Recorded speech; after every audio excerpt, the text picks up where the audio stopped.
Okay, what's up everybody? Christopher Leon Johnson here. So, happy Thursday.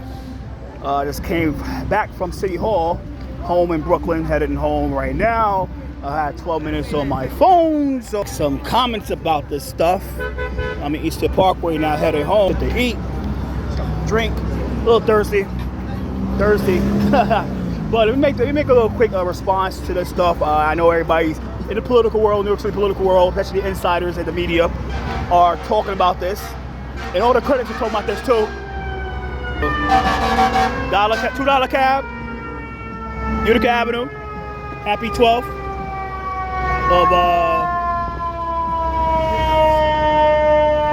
turning. You make forced turns, right? All right, so let's go forward. All right, so let's talk about this right now. Everybody heard the news that Commissioner Eddie Caban has resigned as commissioner of the NyPd. Let me get my comments about this, right? I said it at City Hall. I was at City Hall today trying to see what everything. I had to do some business, but it fell through. Things fall through all the time. It happens. I'm not mad. It's life.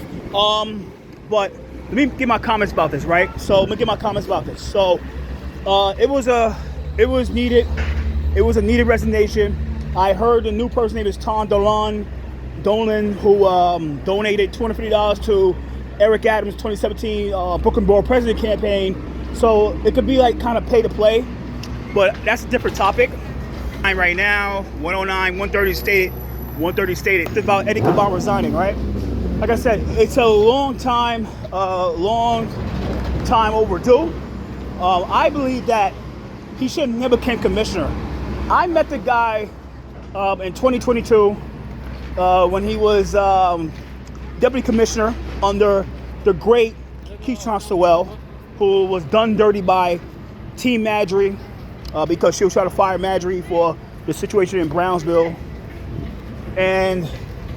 But when I met him, I felt there was something not right about him.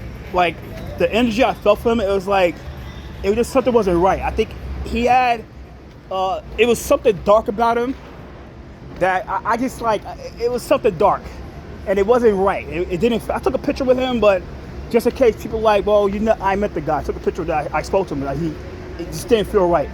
So let me make that clear. But going forward with this stuff, like I said, it was long overdue. It was a long time overdue that this man has resigned as commissioner today. You know, let me keep it real. That's what he gets because that's what he gets for trying to do what we gotta do to protect his boys at Casafrito. Casafrito was a corrupt, run-of-the-mill, going out of business type club that all they was trying to do was make you spend all your money on shitty food and shitty drinks, and just bullshit. Just make you just spend money. There's a lot of these clubs in the city just want you to spend money and that's it. But Casafrito was known for being was rumored and known for doing a lot of criminal activity. But it got closed down a few weeks ago before this. So the reason he resigned was because he got caught in a situation where his brother is being investigated by the feds. And to his point, he got raided too because the feds are alleging that the brother who traveled around with NyPd security detail because he looked just like Eddie, James, was extorting business owners, like club owners, for money and services. Extortion, kickbacks, and falsifying records, and ticket fixing. You know, there's a lot of things that was going on. But that's what they get. And like I said before in my other video, I said, look, I'm not surprised. This administration, if it comes to the mayor's office, it's a really corrupt administration. What they like to do, and you see this more with this mayor administration because Phil Banks is the commissioner. He's a real commissioner, but he's the deputy mayor for public safety. He oversees the NyPd. What they do with this mayor office is they have these cops, and it's not all of them because there's some good cops out there. And like I said, I was talking to them today. There's some good officers who are trying to do their job, who has to do their job, but there's a number of them that they know when it comes to freedom of speech, guys. Like I said, there's a bill in the city council. There's a certain bill that what they want to do is limit free speech because of the DEP with what's his name, James Gennaro, and people got to start watching this bill more, this type of shit, because if this goes through, NYC is fucked, because we can't call these guys out anymore. What they want to do with that bill is to ban anybody from speaking at DEP meetings that goes against the grain. So if you speak against the agenda at DEP meetings, you get banned from speaking ever again, like MTA meetings. So they're trying to treat it like the MTA meetings. This is one bill that we have to watch out for, but that's a different story. That's next week. But one thing I want to talk about today, like I said, what this mayor does, this Eric Adams does, is that he weaponizes the NyPd to oppress and repress opposition.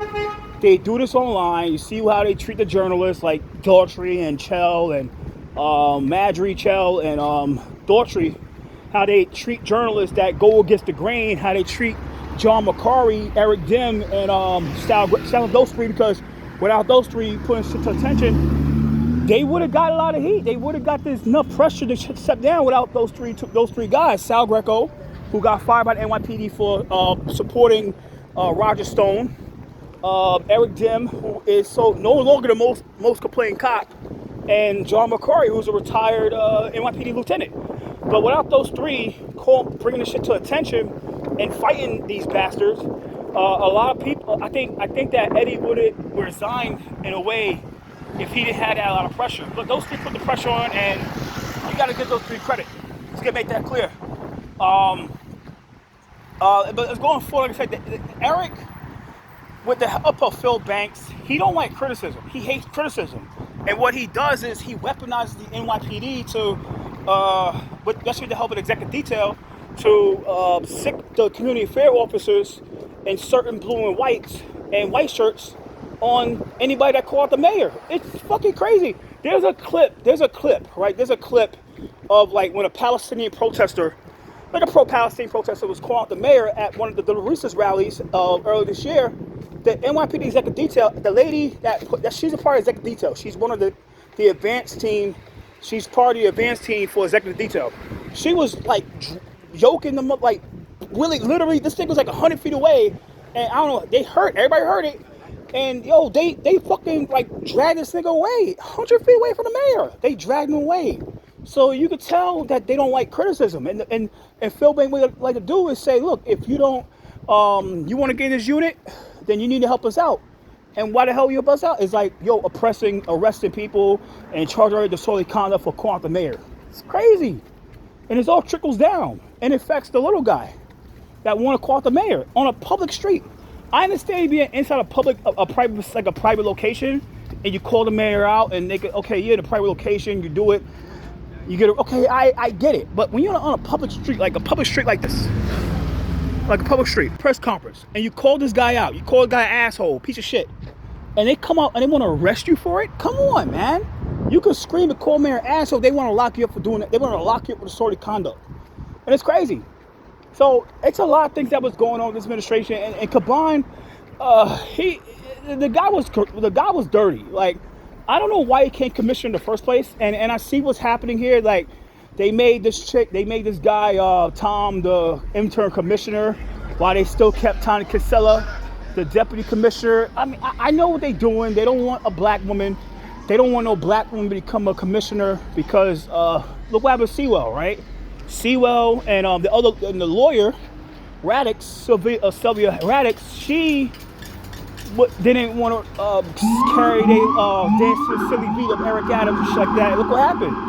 Sylvia resigned from the lawyer, and now they have a tough time finding a lawyer because they were trying to get Randy to become the lawyer, but the city council was going to give him the finger today to the point that he pulled out. They're supposed to have a vote today, but they pulled out. And when it comes to Sewell, they did her so dirty because she was trying to do the right thing and get rid of Marjorie because, don't get me wrong, those kids were assholes. Those kids was assholes, like, for trying to go and break cameras in the district so they could help those gangbangers out. They were getting paid. But, the way he handled it was, like, really, really wrong. He had to be held accountable, and they didn't want that shit. So they had to get rid of Sewell.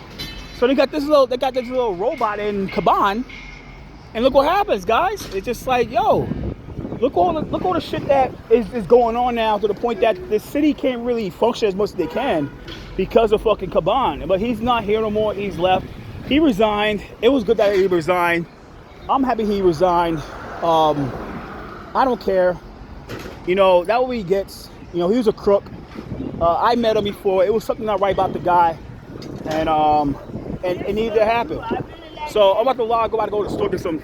I am thirsty as a motherfucker. So, yeah. At the end of the day, my neighborhood, like I said, it's just a lot of dirty shit that's happening here in New York City, man. A lot of corruption. So I'm gonna log off and take care. Later. Love you.